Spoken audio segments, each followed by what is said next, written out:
All right, so solving absolute values in question number 11, the first thing we have is the absolute value of x minus 3. And we want to know where this function is equal to 12. So if you want to look at it on a graph, I graphed it here. And x minus 3 is the absolute value, so that's red V. And then I graphed y equals 12 is the blue line. So we can see there's going to be two answers, right? Two answers that I can input in. It looks like -9 and 12. So -9 is what x can be, and we still get an output of 12. And +15, we can input that and still get an output of 12. What does that mean? What that means is if I put in -9 here, right, that is going to give me -12 inside my absolute value.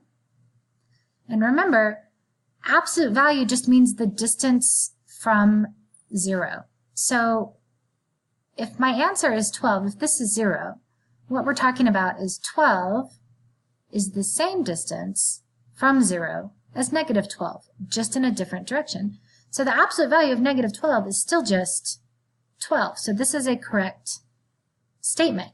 So the -9 works. 15, if we put in 15, we get 15 minus 3 is 12, and that's +12, right? Which is the distance here, which is the same distance as it is to -12, just a different direction. So that is why both of those work as answers, right? And that's why they cross. But in order to solve it algebraically, what we need to know is that once we have our absolute value here, right, I'm going to split it up. I don't need to write this pipe here. I'm going to split it up between 12, because I know my answer could be 12 in the absolute value sign, or my answer could be -12. Both of these answers are correct. So on this side, what do I get? If I add 3 to both sides, I get 15 positive. And on this side, if I add 3 to both sides, I get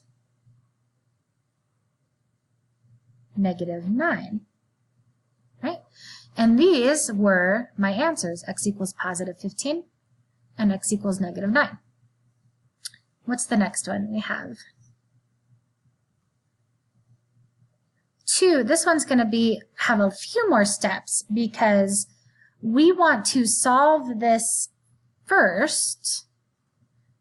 We want to solve this first so that we just have the absolute value piece. So the first thing we're going to do is add 2 to both sides. Okay, and so we still have 2 times the absolute value of x plus 4 equals 12. Then divide both sides by 2. 6. Whoops, it's weird. Then divide both sides by 2, and we get 6. Now is when I'm going to split it up. And I have x plus 4. I know that can be either equal to +6, or whatever is in there can be equal to -6, right? So if I subtract 4 over here, I get x is equal to +2. And if I subtract 4 over here, I get x is equal to -10. So those will be my two answers for 11B. What does that leave us? Oh, we saw the whole page. That's okay. Oh, well, this next part's cool because it's an absolute value, but it is also an inequality. So this one is going to be, the first one is going to be x minus 3 is greater than or equal to 12. So let's take a look back at our picture because I think it's the same thing. The absolute value of x minus 3 is still that red line. 12 is still that blue line. But we're trying to figure out where the red line is always greater than or equal to 12, right? So between -9 and 15, between negative 9 and 15, this is all going to be beneath the line, right? Let's see if I can do this. Whoops, never mind. Nope, that was not right. Let's get rid of this. Okay, so between negative 9 and 15, any x value here, any x value in here, right? Any x value between here and here is going to be below 12 or less than 12. We don't want that. We want to know where is it going to be above 12, and that's going to be on this side. So anything lower than negative 9, where x is smaller than negative 9, or on this side, anywhere where x is greater than negative 9, right? And the way we are going to write that is x can be, if we write it in interval notation, the smallest x can be is negative infinity, and then it can be negative 9. It can go up to negative 9, and it can be negative 9. Union, it could be positive 15, and then all the way up to positive infinity, right? But anything in between there, it's not going to be able to be. What does this look like when you do it algebraically? Well, it's going to be the same exact thing, right? We're just going to say x minus 3. We just solve it both ways, but when we make the other side the opposite sign, what we need to do is change the inequality, right? And you'll see what happens. This becomes x is less than or equal to negative 9, which is correct. It can be negative 9 or anything less, right? So this corresponds to this. On the other side, we get x is still greater than or equal to, if we add 3 to both sides, 15, right? And this corresponds to this. So anytime we're changing, we're playing with signs, you're going to have to flip your inequality there. Okay? And then we saw what it looked like on the graph. The next one was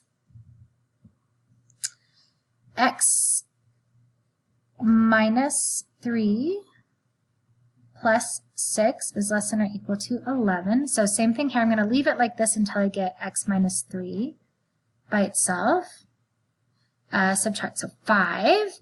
And then we're going to have x minus 3 is less than or equal to positive 5. And x minus 3 is greater than or equal to negative 5. And that's where we had to change what was happening there. So on this side, we should get x is less than or equal to 8. And here we get x is greater than or equal to negative 2. And let's see what this looks like on Desmos. So here, on one side, we have x minus 3 plus 6. That's going to be my red v. On the other, we have y is equal to 11. So we can tell where x is negative 2, my output is 11. And also where x is 8, my output is 11.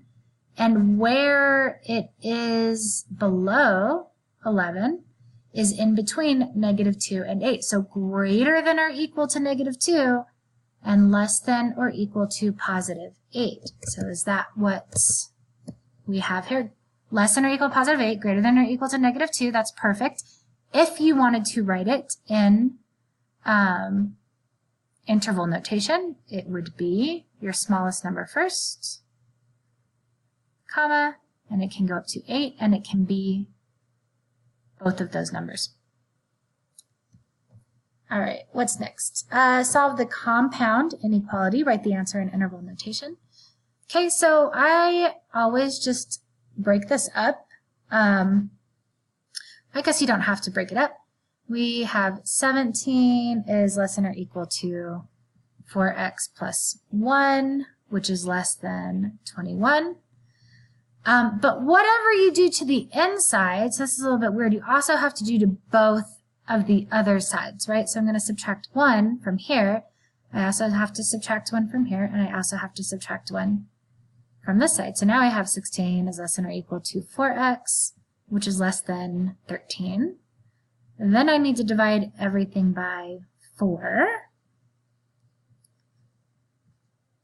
Okay, so 4x,